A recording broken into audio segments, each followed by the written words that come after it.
मी तो फोटो पाहत असताना जस्ट एक चिंतन केलं. म्हटलं बाबासाहेबांना आपण कायदेतज्ञ म्हणतो, बाबासाहेबांना भारतरत्न म्हणतो, बाबासाहेबांना अर्थशास्त्री म्हणतो, बाबासाहेबांना कायद्याचे प्रकांड पंडित म्हणतो, अजून काय काय बाबासाहेब क्रांतीसूर्य, विश्वरत्न, युगप्रवर्तक, युगपुरुष, महामानव वगैरे वगैरे हे सगळंचं सगळं नामाभिधान बाबासाहेबांना आपण बोलतो म्हणतो. पण बाबासाहेब आंबेडकरांमधला धार्मिक अंग आपण कधीच पाहत नाही. पाहतो कधी? कधीतरी फोटोत, एखाद्या फोटोमध्ये तुम्हाला धार्मिक बाबासाहेब कधी दिसले का? एखाद्या फोटोमध्ये धम्मवान बाबासाहेब असे कधी तुम्ही पाहिलं कुठं? संपूर्ण विश्वाला सुख, शांती, मानवता तथा दुःखमुक्तीचा आर्य संदेश देणारे विश्वशांतीदूत, महाकारुणिक तथागत भगवान सम्यक संबुद्ध यांना त्रिवार अभिवादन करतो. तथागतांनी समग्र मानवजातीच्या दुःखमुक्तीसाठी उपदेशिलेला महान सद्धम्म अर्थात बौद्ध धम्म तथा या सद्धम्माचा अविरतपणे प्रचार आणि प्रसार करणारा तथागतांद्वारा स्थापित सदा पूजनीय भिक्खू संघ, या पूजनीय भिक्खू संघाला त्रिवार अभिवादन करतो. ज्यांच्या महान अथांग त्याग प्रभावामुळे या भारतभूमीला बुद्धभूमीचे रूप पुन्हा एकदा प्राप्त झालं, असे बौद्ध धम्माचे पुनरुद्धारक, तुम्हा आम्हा सर्वांचे उद्धार करते, प्रज्ञासूर्य बोधिसत्व डॉक्टर बाबासाहेब आंबेडकर यांच्या समग्र धम्मक्रांतीमध्ये जीवनाच्या शेवटच्या श्वासापर्यंत समर्पित राहू. आजच्या या मंगलमय प्रसंगी नागपूर या ऐतिहासिक शहरालगत असलेल्या खापरखेडा या गावामध्ये सत्यशील बुद्धविहाराच्या या पवित्र प्रांगणामध्ये जाहीर धम्मदेसनेचा कार्यक्रम संपन्न होत आहे. सत्यशील बुद्धविहार व्यवस्थापन समितीच्या वतीने सर्व माता भगिनी महिला मंडळ आपल्या सर्वांच्या वतीने आजचा हा कार्यक्रम या ठिकाणी आयोजित केलेला आहे. या कार्यक्रमाच्या निमित्ताने माझ्या समवेत उपस्थित पूजनीय भिक्खू करुणानंदजी थेरो, संचालक the great happiness YouTube channel, तसेच पूजनीय भिक्खू धम्मबोधीजी थेरो, संचालक purity of mind YouTube channel, आणि आपण सर्व धम्म उपासक, धम्म उपासिका, लहान बालक आणि बालिकांनो, धम्मदेसनेला सुरुवात करीत असताना सर्वप्रथम भिक्खू संघाच्या वतीने मी तुम्हा सर्वांच्या प्रति अनंत मंगल कामना अर्पण करतो, आशीर्वाद वचन अर्पण करतो.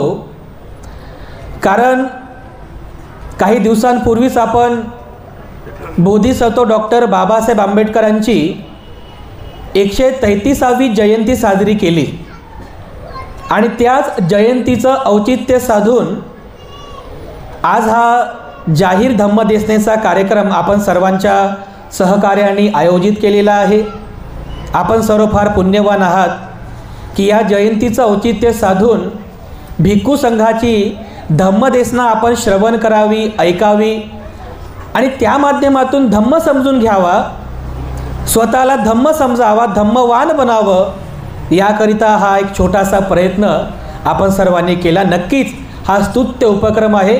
याकरिता पुनश्च एकदा मी तुम्हा सर्वांचा धन्यवाद या ठिकाणी व्यक्त करतो. उपस्थितांनो, इथे आल्यानंतर फार आनंद झाला, कारण पहिल्यांदाच आम्ही खापरखेड्यामध्ये या ठिकाणी आलेले आहोत. आम्हालाही माहीत नव्हतं. आम्हाला असं वाटलं नागपूरच्या बाहेर एखादं छोटंसं खेडं असेल आणि त्या खेड्यामध्ये एक छोटंसं बुद्धविहार असेल आणि काही 10-15 महिला 10-15 पुरुष जमतील, छोटा मोठा कार्यक्रम असेल, असं आम्हाला सुरुवातीला असं वाटलं.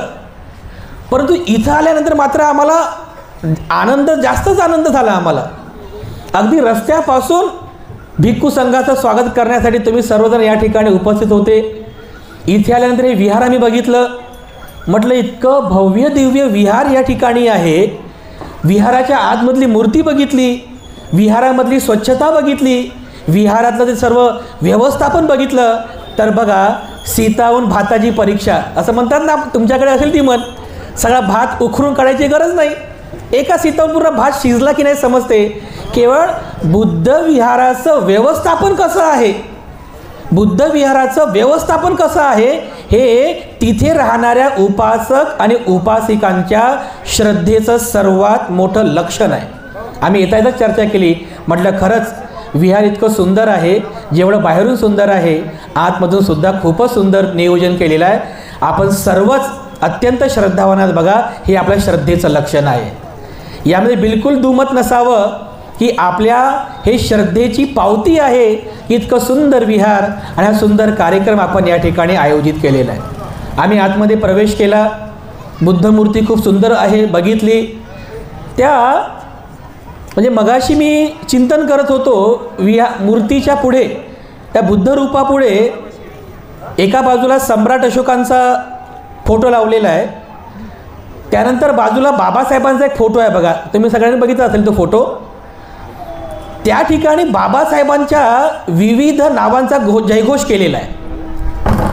म्हणजे बाबासाहेब आंबेडकरांना आपण ज्या विविध नामाभिधानाने बाबासाहेबांचा जयघोष करतो, बाबासाहेबांचा गुणगौरव करतो, त्या सगळ्या गुणगौरवांचा त्या ठिकाणी उल्लेख त्या फोटोत झालेला आहे. मी ते लिहून पण घेतलं बघा लगेच. म्हटलं भंतेजी तुम्ही ते त्रिशरण पंचशील द्या, कारण मोबाईल रेकॉर्डिंगला लावायचं आहे. ते सगळं लिहून पण घेतलं बघा. त्या फोटोत लिहिलेलं आहे. म्हणजे बाबासाहेबांची नावं कशी आहेत बघा. महामानव, युगपुरुष, युगप्रवर्तक, भारतरत्न, विश्वरत्न, क्रांतीसूर्य, विश्ववंदनीय, महान अर्थशास्त्री, महाविद्वान, भारतीय घटनेचे शिल्पकार, कायदेतज्ञ आहे ना. तुम्ही सर्वांचा फोटो बघितला की नाही? बरोबर आहे. म्हणजे बाबासाहेबांमध्ये असलेल्या गुणांचा हा गौरव आहे. बाबासाहेबांमध्ये जेवढी विद्वत्ता होती, त्या विद्वत्तेचा हा गौरव आहे. त्यांच्यातल्या प्रत्येक गुणांचा गौरव त्या फोटोमध्ये केलेला आहे बघा. तो नक्की त्या फोटोचा मी मोबाईलमध्ये एक फोटो पण काढून घेतला. खूप सुंदर फोटो आहे. पण ते पाहता पाहता मला एक प्रश्न पडला. फोटो एवढा सुंदर आहे, याच्यापेक्षा पण खूप छान छान फोटो आपण सगळीकडे पाहतो. हा जो छोटासाच फोटो आहे, मोठमोठे बॅनर पाहतो, फोटो पाहतो. मी तो फोटो पाहत असताना जस्ट एक चिंतन केलं. म्हटलं बाबासाहेबांना आपण कायदेतज्ञ म्हणतो, बाबासाहेबांना भारतरत्न म्हणतो, बाबासाहेबांना अर्थशास्त्री म्हणतो, बाबासाहेबांना कायद्याचे प्रकांड पंडित म्हणतो, अजून काय काय बाबासाहेब क्रांतीसूर्य, विश्वरत्न, युगप्रवर्तक, युगपुरुष, महामानव वगैरे वगैरे. हे सगळंचं सगळं नामाभिधान बाबासाहेबांना आपण म्हणतो. पण बाबासाहेब आंबेडकरांमधला धार्मिक अंग आपण कधीच पाहत नाही. पाहतो कधी? कधीतरी फोटोत, एखाद्या फोटोमध्ये तुम्हाला धार्मिक बाबासाहेब कधी दिसले का? एखाद्या फोटोमध्ये धम्मवान बाबासाहेब असे कधी तुम्ही पाहिलं कुठं? कायदेवान बाबासाहेब दिसतील, अर्थशास्त्री बाबासाहेब दिसतील, महामानव बाबासाहेब दिसतील. पण धार्मिक बाबासाहेब किंवा धम्मवान बाबासाहेब असं तुम्ही कुठं पाहिलं का? कुठं बघितलं असं? कुठं लिहिलेलं बाबासाहेब धम्मवान बाबासाहेब आहे कुठं? असं नाही ना. कारण आतापर्यंत बाबासाहेबांच्या धार्मिक अंगाचा अभ्यासच झाला नाही. बाबासाहेबांच्या बाकी सगळ्या अंगांचा अभ्यास झाला, अर्थशास्त्राचा अभ्यास झाला, कायद्याचा अभ्यास झाला, सगळ्या अंगांचा अभ्यास झाला. परंतु बाबासाहेब किती धार्मिक होते, बाबासाहेब आंबेडकर किती धम्मवान होते, या अंगांचा अभ्यास झालेलाच नाही आहे. कारण तुम्ही बऱ्याच ठिकाणी बघा, पाहायला मिळतच नाही आहे. पण कधी कधी आम्ही पण विचार करतो, बाबासाहेब तर विद्वान होतेच, बिलकुल दुमत नाही आहे. पण बाबासाहेबांमधला एक धार्मिक अंगसुद्धा आपण बघितला पाहिजे. कारण धार्मिक विषय सुरू आहे, धम्मदेसनेचा विषय आहे. म्हणून बाबासाहेबांमध्ये धार्मिकता कशी होती, बाबासाहेब किती धार्मिक होते, बाबासाहेब कसे धम्मवान होते, याचा थोडासा या अंगाने थोडं बाबासाहेबांचा आपण अभ्यास करणं तेवढंच गरजेचं आहे.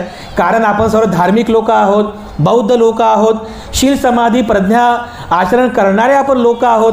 तर मला तरी असं वाटतं की धार्मिक अंगाने बाबासाहेबांचा अभ्यास करणं अतिशय महत्त्वाचं आहे. बरोबर आहे की नाही? धम्मवान बाबासाहेब कसे होते? तर बाबासाहेबांचा इतिहास बघा, बाबासाहेबांचं संपूर्ण जीवनचरित्र बघा. त्या संपूर्ण जीवनचरित्रामध्ये तुम्हाला बाबासाहेबांमधली धार्मिकता दिसेल.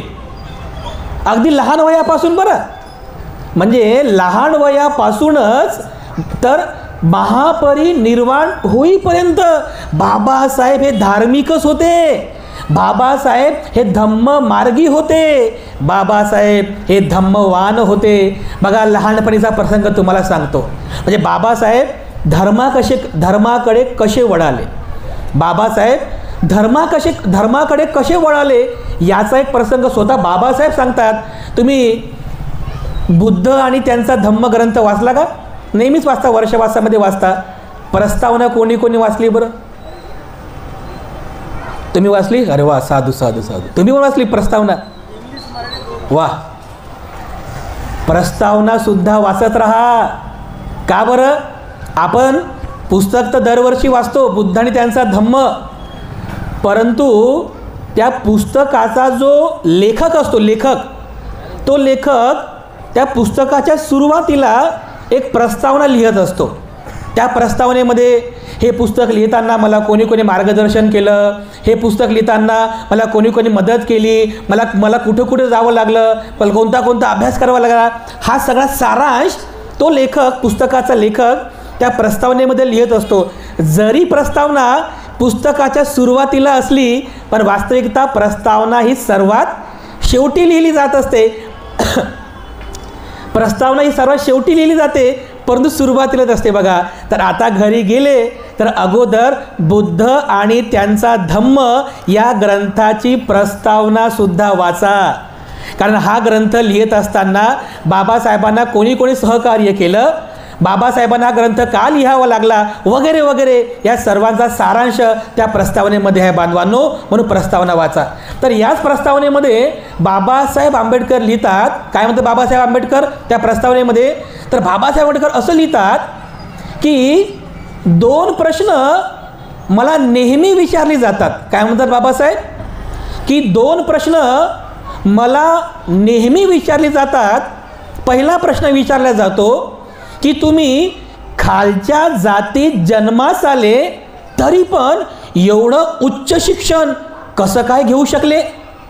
आणि दुसरा प्रश्न विचारला जातो की तुमचं मन बुद्ध धम्माकडे कसं वळालं? असे 2 प्रश्न मला नेहमी विचारले जातात, बाबासाहेब म्हणत आहेत. तर बाबासाहेब पुढं लिहितात की मी खालच्या जातीत जन्मास आलो, ज्या जातीला शिक्षणाचा अधिकार नव्हता, भयंकर गरिबी होती, त्यामुळे खालच्या जातीत जन्मास येऊनही मी एवढं मोठं शिक्षण घेतलं. साहजिकच आहे, कोणाला पण आश्चर्य वाटेल ना, आहे की नाही? पत्रकारांनाच काय, कोणाला पण आश्चर्य वाटेल की खालच्या जातीत जन्मास येऊनही बाबासाहेबांनी एवढं उच्च विद्या विभूषित शिक्षण घेतलं. म्हणून हा प्रश्न विचारला जातो, साहजिकच आहे. पण बाबासाहेब म्हणतात की पहिल्या प्रश्नाचं उत्तर देणे इथे मात्र संयुक्तिक नाही आहे. मात्र दुसरा जो प्रश्न आहे की माझं मन बुद्ध धम्माकडे कसं वळालं, याचं मात्र मला उत्तर या ठिकाणी द्यायचं आहे. बाबासाहेबांनी सांगितलं, बरं ते प्रस्तावना पुन्हा पुन्हा वाचा. बाबासाहेबांनी सांगितलेलं की माझं मन बुद्ध धम्माकडे कसं वळालं. तर बाबासाहेब पुढच्या पॅसेजमध्ये लिहितात, बाबासाहेबांनी सांगितलेला एक प्रसंग आहे बघा. बाबासाहेब आंबेडकर मॅट्रिकची परीक्षा पास झाले होते, बरोबर आहे? त्यावेळेस 4थ्या वर्गाला मॅट्रिक होती, जसं आता 10वीला मॅट्रिक आहे. बाबासाहेबांच्या वेळेस त्यावेळेस 4थ्या वर्गाला मॅट्रिक होती. तर बाबासाहेब आंबेडकर मॅट्रिकची परीक्षा पास झाले. तर आपल्या दलित समाजातील हा पहिला विद्यार्थी आहे भिवा, जो मॅट्रिकची परीक्षा पास झाला. अरे आपण त्याचा सत्कार करायला पाहिजे असं म्हणून समाजातले काही लोक पुढं आले आणि बाबासाहेबांच्या वडिलांना भेटले. म्हणजे कोण? पिताश्री कोण? रामजी बाबांना भेटले, विनंती केली की रामजी बाबा, तुमचा जो भिवा आहे त्यावर मॅट्रिकची परीक्षा पास झाला तर त्याचा आपण सत्कार करायला पाहिजे. तर बघा, बाबासाहेबांचे वडील किती स्ट्रिक्ट होते, कडक स्वभावाचे होते बरं बाबासाहेबांचे वडील. बाबासाहेबांचे वडील काय म्हणाले, नाही नाही, त्याचा सत्कार करायचा नाही. असे जर सत्कार करत राहिले तर ते मुलं बिघडतात, सत्कारामध्ये विलीन होतात, अभ्यास करत नाही. नाही नाही, सत्कार करायचा नाही. आपल्या समाजातील लोक थोडेसे नाराजही झाले. तर त्यावेळेस कृष्णाजी केळुस्कर नावाचे गुरुजी होते, बाबासाहेबांच्या वडिलांचे मित्र पण होते. तर त्या लोकांनी कृष्णाजी केळुस्कर गुरुजींना विनंती केली की जरा रामजी बाबांना जरा तयार करा ना भिवाचा सत्कार करण्यासाठी. तर कृष्णाजी केळुस्कर गुरुजींनी रामजी बाबांना विनंती केली की सत्कार होऊ द्या, चांगलं असतं, सत्कार होऊ द्या. तेव्हा रामजी बाबा सत्कार करू देण्यास तयार झाले. तर बघा, कृष्णाजी केळुस्कर गुरुजींनी भिवाच्या सत्कार समारंभाच्या निमित्ताने त्यांच्याकडून एक बुद्धांचं चरित्र नावाचं पुस्तक बाबासाहेब म्हणजे बालभिवाला भेट दिलं होतं. माहिती आहे तुम्हाला, बऱ्याचशा लोकांनी ते वाचलंही असेल. एशिया जे आपले सयाजीराव गायकवाड होते, महाराज सयाजीराव गायकवाड, त्यांच्या लायब्ररीकरिता कृष्णाजी केळुस्करांनी ती पुस्तक लिहिलं होतं, बुद्धांचं चरित्र. तेच पुस्तक गुरुजींनी बालभिवाला भेट दिलं. तर बघा, हा बालभिवा जस्ट 15 ते 16 वर्षांचे बाबासाहेब आहेत. त्या वयात पहिल्यांदा बाबासाहेबाच्या हातामध्ये बुद्धांचं पुस्तक आलं. पहिल्यांदा बाबासाहेबांनी भगवान बुद्धांचं चित्र बघितलं. ही पहिली वेळ होती बाबासाहेबांचा बुद्धांसोबत परिचय होण्याची. बाबासाहेब बुद्धाचं पुस्तक पाहतात, बुद्धांचा फोटो पाहतात आणि मग वेळ मिळाल्यावर ते पुस्तक वाचतात बाबासाहेब. तर ते पुस्तक वाचता वाचता वाचता बाबासाहेबांच्या मनामध्ये असा विचार उत्पन्न झाला की अरे, मी तर बौद्ध आहे, मी बौद्ध आहे, असा विचार तेव्हा बाबासाहेबांच्या मनामध्ये आला. ते बुद्धाचं पुस्तक वाचत असताना की मी स्वतः बुद्धिस्ट आहे, मी स्वतः बौद्ध आहे. तर बाबासाहेब त्यांच्या वडिलांना म्हणजे रामजी पित्यांना म्हणतात की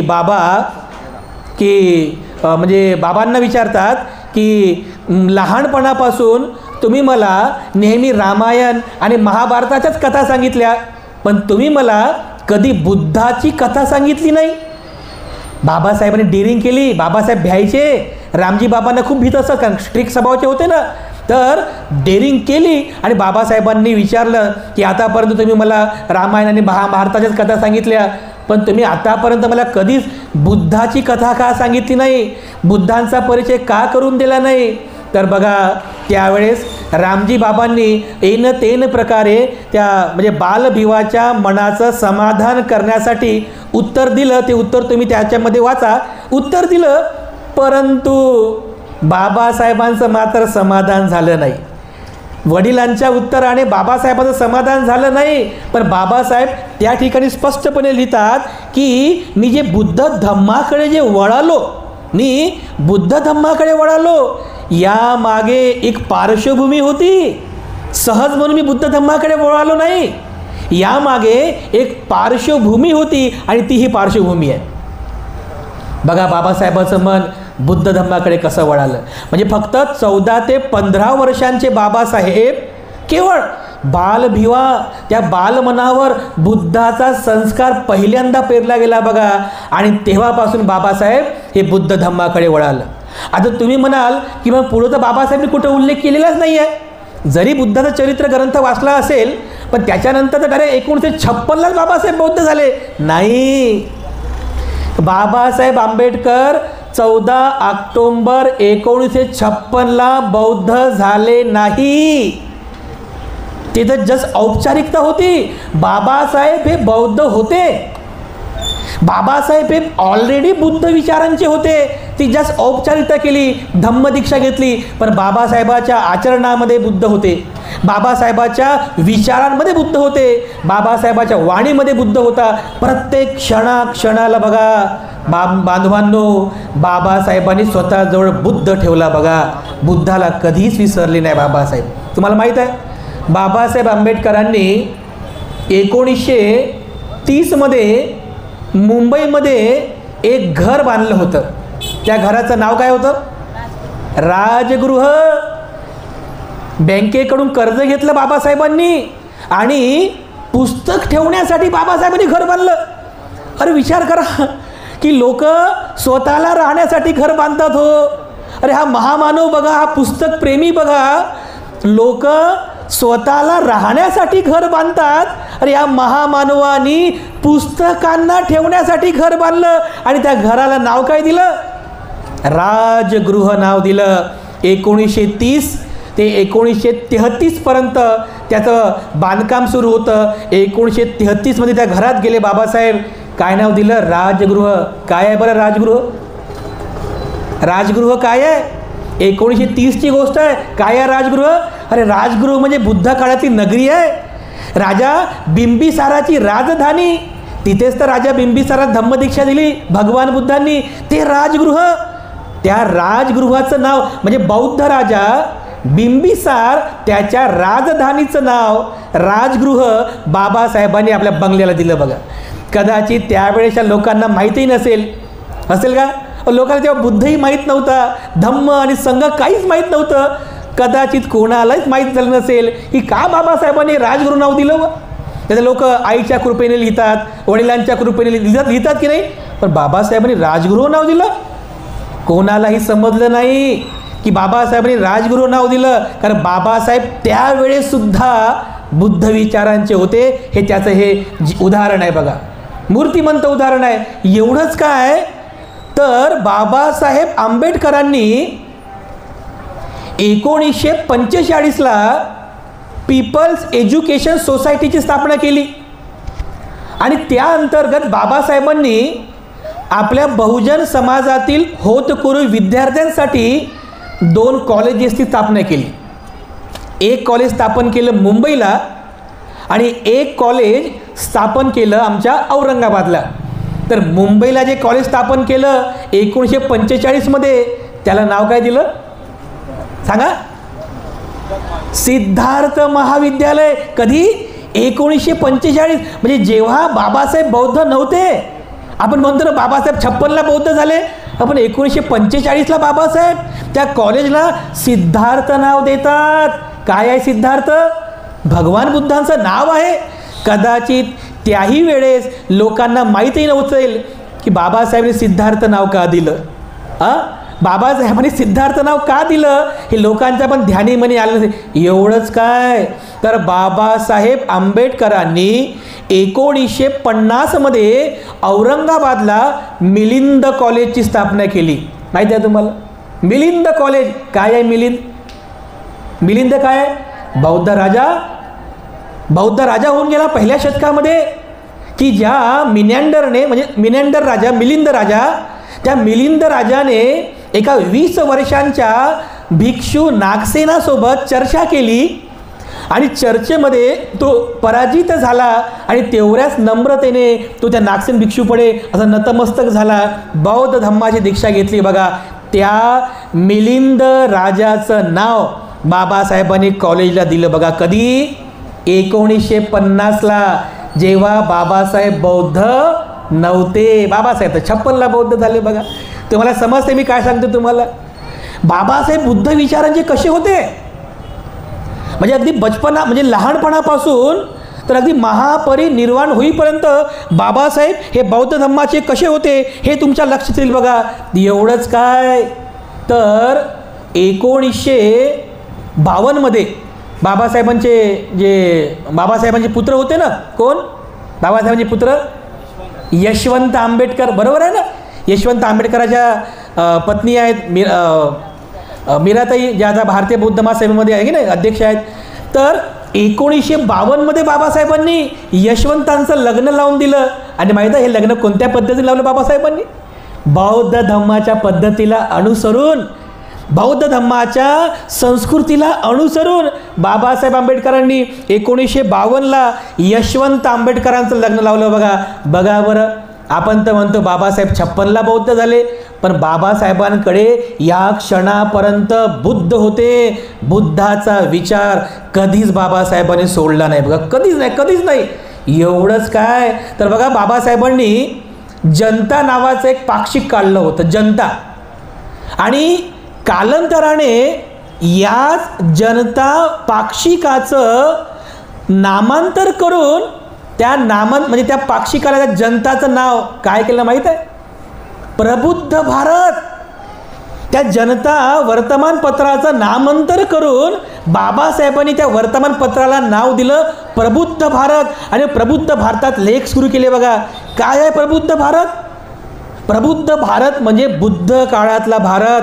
जसा बुद्ध काळात अशोकाच्या काळामध्ये बुद्ध होता, हा बौद्धमय भारत होता, तो प्रबुद्ध भारत बाबासाहेबांना निर्माण करायचा होता. एवढे बघा, अगदी या क्षणापर्यंत सुद्धा बाबासाहेबांकडे बुद्ध होते. शेवटपर्यंत बुद्धाला विसरले नाही.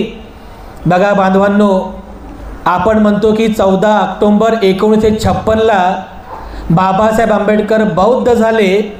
पण एक गोष्ट तुम्हाला सांगतो, बऱ्याचशा पुस्तकांमध्ये याचा उल्लेखच नाही आहे. अगोदरच्या दिवशी म्हणजे 13 ऑक्टोबर 1956ला ते नागपूरचं जे श्याम हॉटेल आहे, त्या श्याम हॉटेलमध्ये असताना सायंकाळच्या वेळी वामन गोडबोले आणि इतर जे सहकारी आहेत ते सर्व सहकारी बाबासाहेबांना भेटायला गेले की उद्याची कशी काही नियोजन केलेलं आहे, व्यवस्था कशी केलेली आहे, चर्चा करण्यासाठी. सायंकाळची वेळ झाली आणि मग चर्चा वगैरे केल्यानंतर सगळे सहकारी निघत असताना तेवढ्यातच वामन गोडबोले, माहिती ना वामन गोडबोले, चिचोलीला ज्यांचं आहे शांतीवन, बरोबर आहे.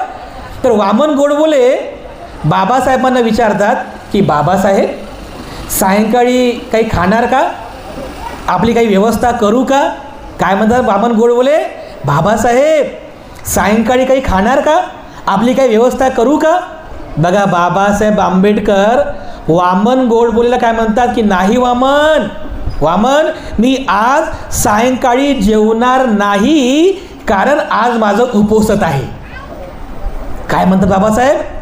आज माझं उपोषण आहे. म्हणजे विचार करा बांधवांनो, धम्म दीक्षा घेण्याच्या केवळ 1 दिवस अगोदर बाबासाहेब आंबेडकरांनी प्रत्यक्ष प्रॅक्टिकली बुद्ध धम्माचं आचरण केलेलं आहे, उपोषणाचं पालन करून.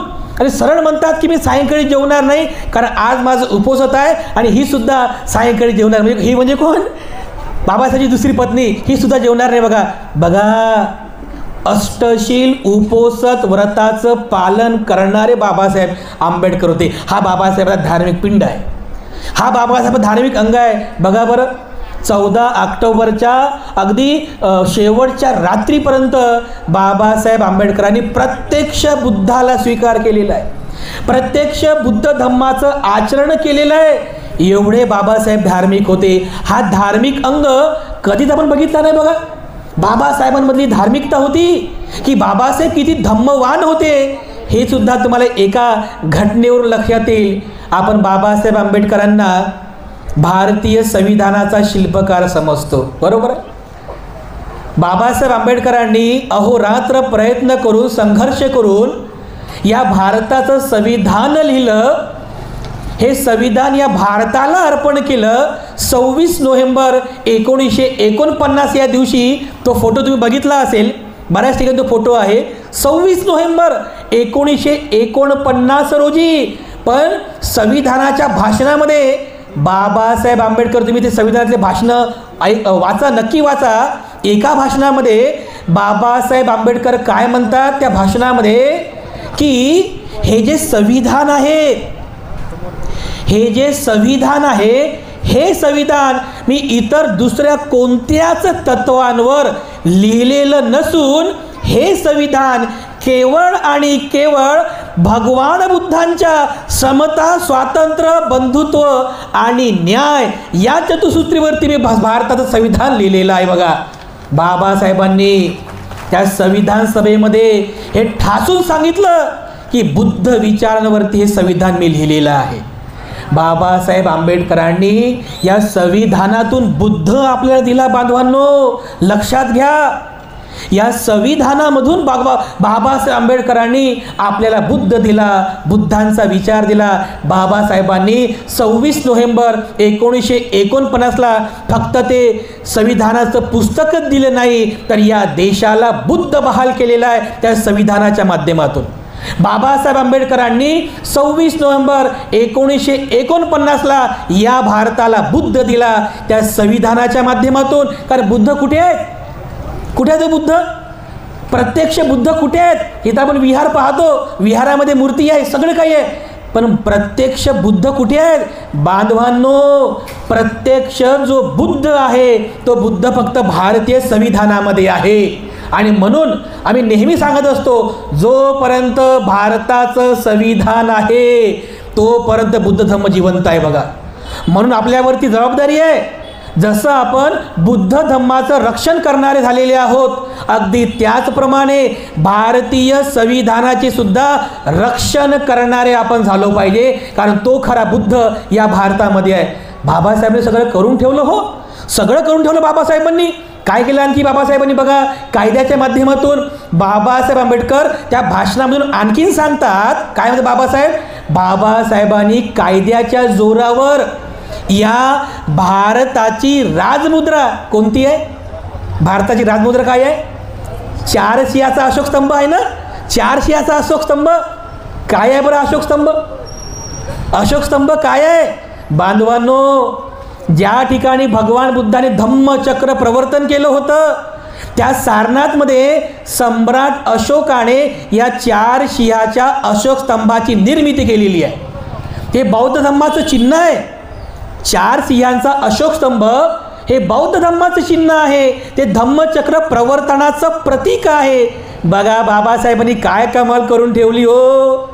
बाबासाहेबांनी कायद्याच्या जोरावर तो जो अशोक स्तंभ आहे बौद्ध धम्माचं चिन्ह या भारताची राजमुद्रा बनवलेली आहे. आपलं बौद्ध धम्माचं चिन्ह आहे. आणखीन काय बघा, बाबासाहेब आंबेडकरांनी आणखीन काय केलं?